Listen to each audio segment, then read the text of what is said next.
Hello everyone!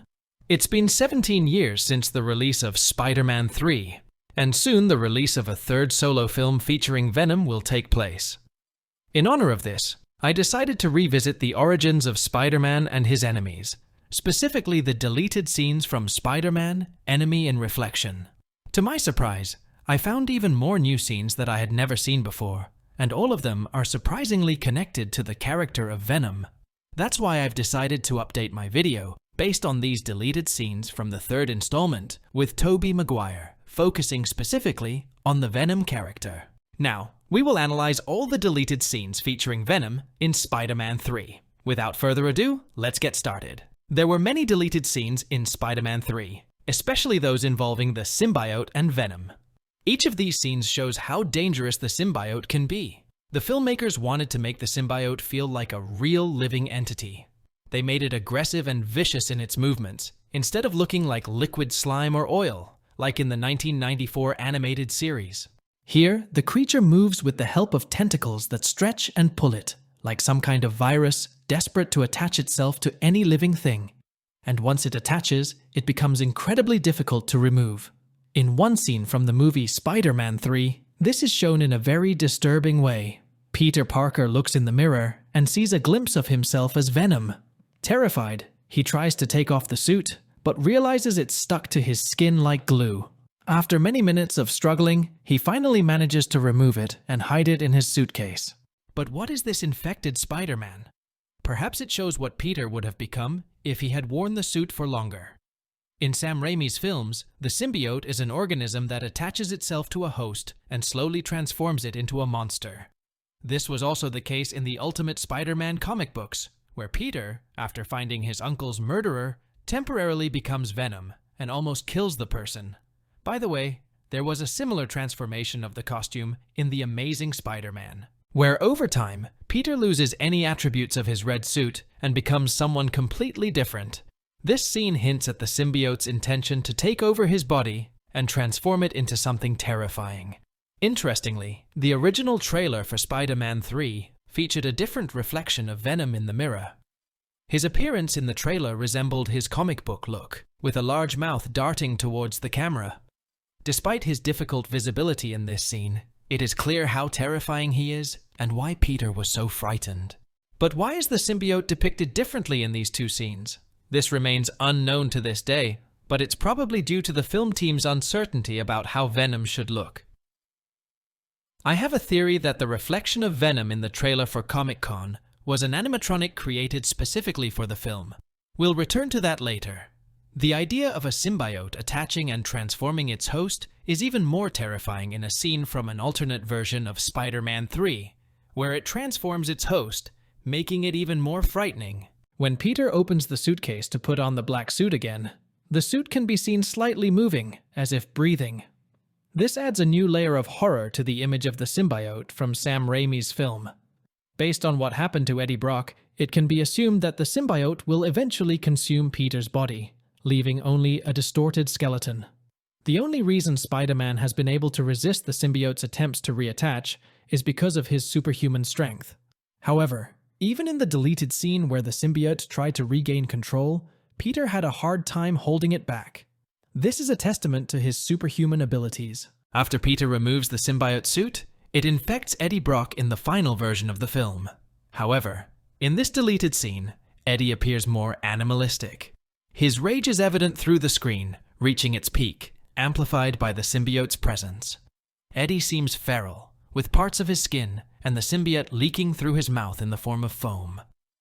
He no longer resembles Venom, but rather an Eddie Brock who has been distorted and transformed into a terrifying monster. He is not Venom, but Eddie Brock, a creature that has been twisted and transformed into something monstrous. When the symbiote fully takes over Eddie's body, he begins to experience memories of events that happened while Peter was wearing the costume. With these memories, Eddie finds Peter's apartment, checks the mailbox, and even enters his room. During this time, Peter is showering, and Eddie notices a red and blue Spider-Man suit and a photo of Mary Jane. This explains why he later kidnaps her. At the end of the movie, after inspecting the apartment, Eddie leaves. Perhaps Peter noticed Eddie leaving and ran into him outside the apartment. Here are some photos from the filming. However, this is not entirely clear, so it is difficult to say for sure. After that, Eddie meets Flint Marko in the park. Eddie attempts to recruit the Sandman to kill Spider-Man, and unlike the final version of the film, he does not seem to transform into Venom in this scene. Interestingly, a version of this scene was included in a game based on Spider-Man 3. Venom was not originally planned as the main villain of the third Spider-Man film. Sam Raimi believed that he was not sufficiently human. Therefore, he was not intended to be the main antagonist in the third installment of the Spider-Man franchise. However, the producers actually insisted that Raimi include Venom in the film. Despite this challenge, Raimi tried his best to accurately portray this iconic character. While artists were creating various concepts for Venom, other teams experimented with unconventional and practical methods to bring the character to life. One of these teams was Frontline Design, who created a full-size animatronic Venom model. This model was not only impressive, but also highly accurate compared to the comic books. The animatronic was used in early testing for Spider-Man 3, as can be seen in photos from the film's production. Interestingly, this animatronic model was included in the film, as shown in this rare, unreleased trailer. You may wonder why this was the case. According to special effects expert Steve Johnson, animatronics can look great on screen, but they have constant maintenance problems. Since they are difficult to remove and require limited movement, it was easier and cheaper to replace them with practical suits and digital models. Although the animatronic model did not ultimately work, the filmmakers continued to experiment with different concepts. Some of the designs emphasized Venom's alien appearance, with terrifying designs that resembled something from cosmic horror. I liked the way the veins were visible through the almost translucent skin, which really emphasized that the symbiote was an independent living being. In several concepts, you may notice that the symbiote was purple rather than black, as Sam Raimi and his team were inspired by the Ultimate Spider-Man comic, where Venom also had a purple color scheme. It seems that this purple aesthetic approach was quite popular during the conceptualization stages. It appeared not only in various other concepts, such as the one by the artist Konstantin Sakaris, but it was also included in early costume tests, animatronic busts, and elements of early merchandise. There were other interesting designs for Venom, some of which deviated too far from the original, but I have always supported unique character redesigns when they are good. Fortunately, most of the concepts were closer to the original comic books, such as this one, which emphasizes Venom's hideous and disgusting appearance. When looking at the catalog of various Venom designs, one obvious detail stands out. Artists seem to prefer to depict Venom as much slimmer than in the comic books, and there is an easy explanation for this. According to artist Konstantin Sakaris, the Venom design had to be practical, because the illustrations had to be converted into foam costumes for the actors.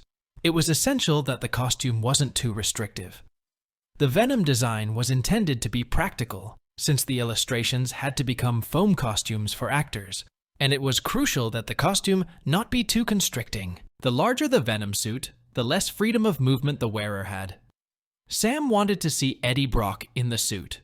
He wanted the actor to be visible inside it. Due to practical considerations in designing Venom, the focus moved away from a more monster-like appearance towards something more human and ordinary. The first goal was to emphasize the symbiote's ability to cause physical horror and mutation. According to the illustrator, Age Kreiser, Sam Raimi wanted the design of Venom to create tension in order to elicit feelings of unstoppable anger and rage. As a result, some concepts turned out to be incredibly intense. You can see how the symbiote pulls Eddie's skin with such force that it dislocates his thumb. It seems that the symbiote has completely replaced Eddie's muscles and tendons. And some concepts go even further. For example, take a look at this sculpture, which demonstrates the symbiote's terrifying ability to transform the human body. In this scene, Eddie's skin looks bubbly and rotten, as if it has been merged with the symbiote, turning him into a hideous monster. The symbiote has seemingly completely corrupted Eddie's body in these sculptures, transforming him into an unpredictable and fierce ghoul. Nevertheless, it can still be seen that he seems to be enjoying his newfound strength and dangerous form. This representation of Eddie Brock's skeletal structure perfectly illustrates the intensity of the process of merging with the symbiote. His skull has been so distorted that it no longer resembles that of a human. This skull was used in the original version of Spider-Man 3 to show that Venom had already killed Eddie after they merged. However, the scene was removed because the test audiences found it too dark and scary. The black suit is probably the most iconic element of Spider-Man 3. There was a possibility that the movie could have looked completely different, but we will never know for sure. This design was tested in early stages of the film. As you can see, the costume was more glossy and lacked the silver webbing. Interestingly, a lot of different spider logo designs were tested. Why did Sam Raimi not choose this look for the final product? We can only speculate,